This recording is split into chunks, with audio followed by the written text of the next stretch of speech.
নমস্কার বন্ধুরা, আমি সুমন আর আপনারা দেখছেন my garden Shantiniketan. My garden Shantiniketan চ্যানেলে সবাইকে স্বাগত। অর্থাৎ শীতের শেষে অর্থাৎ গ্রীষ্মের শুরুতে যে সমস্ত ফুলগুলি আমাদের ফুল ফুটে এবং যে সমস্ত ফুলগুলি মধ্যে গন্ধযুক্ত ফুল যে সমস্ত আমরা ফুল তুলি সেই সমস্ত ফুলের মধ্যে একটি হচ্ছে গন্ধরাজ ফুল। এটা দেখতেই পাচ্ছেন আপনারা, গন্ধরাজ ফুল। এই গন্ধরাজ ফুল মোটামুটি আমাদের চৈত্র মাসের থেকে ফুটতে শুরু করে দেয় এবং এই গাছের অনেকই প্রবলেম বলে থাকেন যে গাছের পাতা হলুদ হয়ে যায় এবং কুঁড়ি ঝরে পড়ে, ফুল আসে না। আমাদের এখানে দেখতেই পাচ্ছেন যতগুলি কুঁড়ি এসছে সমস্ত কুঁড়িতে কিন্তু ফুল ফুটতে শুরু করেছে এবং ফুল ফুটবে। এবং তার জন্য যে বিশেষ বিশেষ পরিচর্যাগুলি আমরা করে থাকি বা গাছে দিয়ে থাকি সে সমস্ত হয়তো আপনারা জানেন না, সে কারণে হয়তো গাছের কুঁড়ি নষ্ট হয়ে যায় এবং পাতা হলুদ হয়। এবং পাতা হলুদ হওয়ার অনেক কটাই কারণ আছে, সেই কারণগুলি আমি ভিডিওর মধ্যে বলবো। তাই যারা নতুন চ্যানেলটা দেখছেন অবশ্যই চ্যানেলটা সাবস্ক্রাইব করবেন, লাইক কমেন্ট শেয়ার করতে ভুলবেন না। যাদের গাছে অর্থাৎ গন্ধরাজ গাছ লাগিয়েছেন এবং ফুল আসছে না বা ফুল এলে কুঁড়ি ঝরে পড়ছে এবং সেই সমস্ত টিপগুলো আমি আপনাদেরকে বলবো, তারা অবশ্যই ভিডিওটা দেখবেন। প্রথম কথা হচ্ছে, আমাদের এই শুরুতে অর্থাৎ চৈত্র মাসের আগে অর্থাৎ শীতের শুরুতে, শীতের শেষের দিকে একদম গ্রীষ্মের অর্থাৎ শুরুতে আমাদেরকে এই গাছে খাবার যে দিতে হবে সে সমস্ত খাবারগুলি যদি ঘাটতি কম হয় তাহলে কিন্তু অনেক সময় আমাদের কুঁড়ি ঝরে যায় এবং পাতা হলুদ হয়ে যায়, ঠিক আছে? তা এই সময় আমাদের যে খাবারগুলো দিবেন সে সমস্ত হচ্ছে নাইট্রোজেন জাতীয় খাবার এই গাছে প্রয়োগ করতে হবে। এই গাছটি আমার মাটিতে বসানো আছে। তাই মাটিতে দেখেন অনেক সময় জল বসে যায়, অনেকে পাতাই হয়ে যায়, কিন্তু হলুদ দেখুন আমার এই গাছে কিন্তু পাতা কিন্তু হলুদ হয়েছে এবং তার সাথে সাথে দেখুন কুঁড়িও প্রচুর এসছে, কোনো কুঁড়ি ঝরে যায়নি। হলুদ হওয়ার কারণ এই সময় গরমটা থাকার সময় অনেক সময় পাতা হলুদ হয়ে যায়, কিন্তু তা বলে এ নয় যে মানে গাছের অসুবিধা হয়েছে। কিছু অসুবিধা নেই, দেখতে ফুল সমানেই কিন্তু প্রত্যেকটা কুঁড়িতেই কিন্তু ফুল ফুটেছে। তাই এই সময়ে অর্থাৎ শুরুতেই আমাদের যে সমস্ত খাবারগুলো দিয়ে থাকবো সেটা হচ্ছে, আমরা যে সবসময় বলে থাকি যে মিক্স খাবারটি ব্যবহার করুন, কারণ মিক্স খাবারের মধ্যে সমস্ত গুণাগুলি আছে। যে সমস্ত গুণগুলি আমাদের গাছের মধ্যে আমরা দরকার প্রয়োজন মনে করে এখান থেকে নাইট্রোজেন, পটাশিয়াম, ম্যাঙ্গানিসিয়াম সমস্ত কিছু আমরা এই মিক্স খাবারটার মধ্যে দেখতে পারি। যে মিক্স খাবারটা হচ্ছে সিংকুচো, হাড়গুঁড়ো, নিমখোল, বাদামখোল, অনুখাদ্য, এর সঙ্গে কিছুটা সুপার ফসফেট মিশিয়ে আমরা একটা মিক্স করে নিয়ে এই গাছের গোড়ায় অর্থাৎ মাটিটা কিছুটা খুঁজে দিয়ে এটা দিয়ে দিই। মোটামুটি একটা গাছের পরিমাণ মতো দিয়ে দেবেন। এরকম বড় গাছ হলে 1 মুঠো দিয়ে ভালো করে মাটিটাকে খুঁজে দিয়ে চাপা দিয়ে দেবেন এবং ফুল জল দিয়ে দেবেন। এই হচ্ছে এটা তার খাবার। কারণ এই সময়ে পটাশিয়ামের অনেক সময় কী হয়, অনেক কিছু খাবার আমরা দিই, সে সমস্ত খাবারগুলোর মধ্যে হয়তো এটা পটাশিয়ামের অভাবে কিন্তু এই গাছে কিন্তু পাতা কুঁড়ি ঝরে যায় বা পাতা হলদেও হয়ে যায় অনেক সময়। তাই যদি যাদের এই মিক্স খাবার যদি নাও থাকে তারা মোটামুটি বাজার থেকে পটাশ কিনে নিয়ে আসবেন। যে কোনো পটাশ নিয়ে এসে গাছের গোড়ায় মোটামুটি 1 চামচা দিয়ে দেবেন।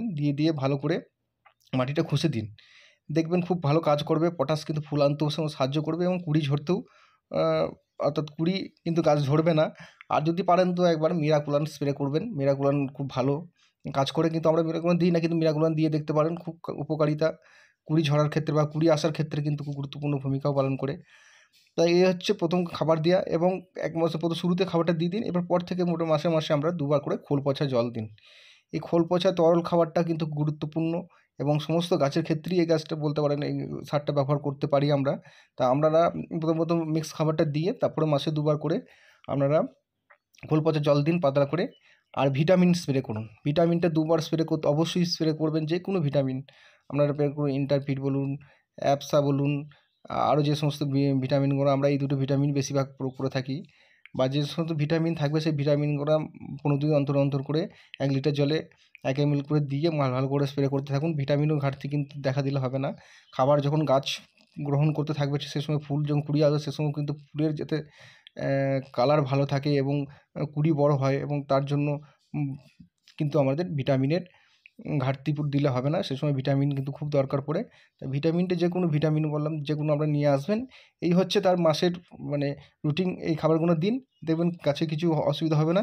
অনেক সময় জল বসে যাওয়ার ফলে জলটি মোটামুটি দেখবেন মাটি ভিজে থাকলে সেরকম জল দেওয়া দরকার নেই। মাটি মোটামুটি একটু শুকনো থাকবে, সে সমস্ত অবস্থায় আপনারা জল দিন। আর পাতা তো হলুদ 2-1 টা হবেই অবশ্যই। আমি বললাম এই যে দেখুন আমার গাছে একটা কুঁড়ি কিন্তু নষ্ট হয়নি এবং অথচ পাতা 2-1 টা হলুদ হবে। এবং গরমের সময় হয় বা কিছু পাতা পুরনো পাতা গোনা এই সময় আমাদের দেখবেন নতুন পাতা গাছ থেকে হয়। পুরনো পাতা যারা ঝরে গিয়ে সেই সমস্ত গাছগুলো এক্ষেত্রে কিন্তু এই সময় কিন্তু দু একটা পাতা হলুদ হয়ে গেলে কোনো চিন্তার কিছু বিষয় নেই। যদি কুঁড়ি ঝরে যায় বা পাতা প্রচুর ঝরে যাচ্ছে, সেক্ষেত্রে কিন্তু আমি বললাম পটাশিয়ামটা খুব ব্যবহার করুন। আর মিক্স খাবারটা দিন, দেখুন অনেকটাই আপনাদের নিরাপদ, আর মানে ঝরবে না। এবং তার সাথে সাথে মিরাকুলানটা যে কুঁড়ি আসার আগের মুহূর্তে, কিন্তু কুঁড়ি এসে গেলে কিন্তু এই সমস্ত কাজগুলো কিন্তু করা যাবে না। কুঁড়ি আসার আগে কিন্তু, যদি কুঁড়ি আসার আগে যদি দিতে পারেন ভালো, এবং কুঁড়ি যদি এসে যদি ঝরে যায় সে সমস্ত একটু পটাশটা দিতে পারেন, কিন্তু মিরাকুলাম সে সমস্ত স্প্রে করা যাবে না। আর সেরকম পরিচর্যায় গাছে বিশেষ কিছু লাগে না। রোগ বলতে জল বসানোটা একটা বড় প্রবলেম। এমনি আদার্স কিছু রোগ আমরা কিন্তু কোনোদিন এখনো পর্যন্ত কিন্তু আমাদের এখানে মানে আমাদের গাছে হয়নি, বা এই ধরনের কিছু সেরকম রোগ দেখাই যায় না বলতে পারবেন। এর একটাই রোগ, কুঁড়ি ঝরা, পাতা হলুদ হয়ে যায়। এই হচ্ছে বিশেষ কারণে, জলের জন্য, ঠিকঠাক জল না দেওয়ার জন্য। আর এবং তার গাছের কী খাবার সে সময় দিতে হবে, এই সমস্ত জিনিসটা অনেকে বুঝতে পারেন না।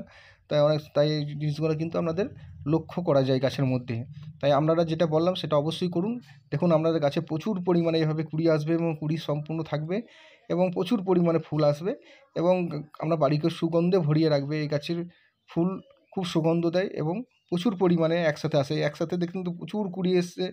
আমার এখনও ফুল ফুটতে তার তো বাকি আছে, এখনও ফুল ফুটেইনি। এই সময় তো ভিডিওটা জাস্ট আপনাদেরকে তুলে ধরা, যেতে আপনারা বুঝতে পারবেন যে হ্যাঁ, দাদা যে কথাগুলো বললো সেটা তার সঙ্গে কতটা মিল, সেটা দেখানোর জন্য আপনাদেরকে। তাই আমাদের যাদের এখনও কুঁড়ি আসেনি, অবশ্যই এই খাবারগুলো দিয়ে খুব তাড়াতাড়ি কাজটা সম্পূর্ণ করে ফেলুন। দেখবেন আপনাদের গাছে এভাবে ফুলে ভরে যাবে, এবং প্রচুর পরিমাণে এই গাছ থেকে ফুল সংগ্রহ করতে পারবেন। আর বিশেষ কিছু পরিচয় লাগে না, আমরা খুব সংক্ষেপেই বলে থাকি, এবং খুব যাতে যেটা মানে ঘরোয়া টিপস যেটা ব্যবহার করে থাকি সেটা আপনাদের মধ্যে শেয়ার করি।